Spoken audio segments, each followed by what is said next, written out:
এটা হলো ঝাউ বাগান, ঠিক আছে। এই দেখেন ঝাউ গাছটা ভরা, দুই পাশে ঝাউ গাছটা ভরা, মাঝখানে রাস্তা। তো আপনাদের ঝাউ গাছগুলো একটু সামনে থেকে একটু দেখাই, চলেন। দেখেন এই যে দেখছেন ঝাউ গাছগুলো দেখতে কিরকম, দেখতে সুন্দর, খুবই সুন্দর। এর সামনে আইনা আপনাদের দেখাইলাম, এই দেখেন কত সুন্দর। মানে মানে এই দুই পাশে শুধু ঝাউ গাছ, এই সাইডে পুরো ঝাউ গাছ, ওই সাইডেও সেম একই গাছ, তো যার কারণে এটা ঝাউ বাগান বলে। এই যে চলে আসলাম লাল কাঁকড়া বীচ, ঠিক আছে। তো আপনাদের অনেক বীচই দেখাইছি, তো এখন বাকি রয়েছে এই লাল কাঁকড়া বীচ। তো দেখেন আপনাদের একটু দেখাই, এই যে দেখেন কতটা সুন্দর দৃশ্য, কত সুন্দর দৃশ্য, একটু দেখেন কত সুন্দর দৃশ্য দেখছেন, দেখেন অমায়িক অমায়িক অমায়িক সুন্দর।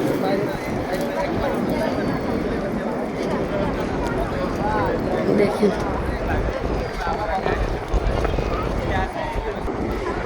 এক ভাইয়া প্যারাসিলিং উঠছে, দেখেন আপনাদের এটাও দেখালাম। আসলে একটা মানুষের অনেক মানে সাহস লাগে এটা উঠতে, আমার দেখে অনেক ভালো লাগে। হয়তো কখন উঠতে পারবো না, কারণ আমার এতটা সাহস নাই।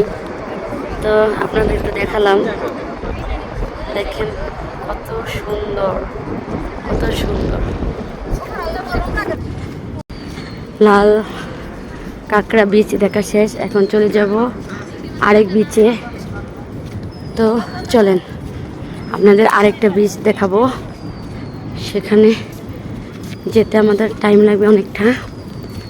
তো আমরা একটা অটো ভাড়া করছি, ওই অটোতে করে আমাদের সব কয়টা বীচ দেখাবে। তো চলেন, দেখছেন এটা হলো ঝাউ বাগান, ঠিক আছে। এই দেখেন লাল কাঁকড়া বীচের পাহাড়টা কত সুন্দর, পুরাটা দৃশ্য আপনাদের একটু দেখালাম। দেখতে আসলে অমায়িক, খুব সুন্দর। এখন আমরা চলে যাব আরেক বিচে।